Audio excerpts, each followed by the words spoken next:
नाशिक महानगरपालिकेचा भोंगळ कारभार। वारंवार निवेदन देऊन सुद्धा पाणी पुरवठा सुरळीत होत नाही।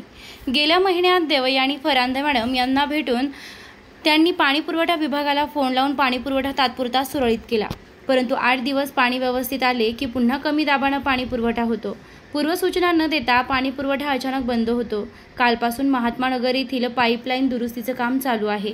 कालपासून नागरिकांना कामगार नगर, महात्मा नगर, सुयोग कॉलनी, गुरुकुल कॉलनी या ठिकाणी भागात पाणी नाही। संबंधित वॉलमन किंवा पाणी पुरवठा करणाऱ्यांना फोन केले तर ते फोन सुद्धा उचलत नाहीत। नागरिकांना 2 दिवसापासून पाणी मिळत नाहीये। पर्यायी व्यवस्था म्हणून पाणी टँकरची व्यवस्था महानगरपालिकेने संबंधित विभागात केली पाहिजे, पण कोणीही त्याकडे लक्ष देत नाही। नागरिकांनी कोणाकडे तक्रार करावी, संबंधित अधिकारी नीट उत्तर देत नाही आणि फोनही उचलत नाहीत।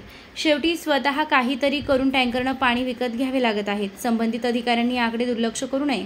निर्भीड रणरागिणी न्यूजसाठी प्रतिनिधी रेखा निकुंभ, नाशिक।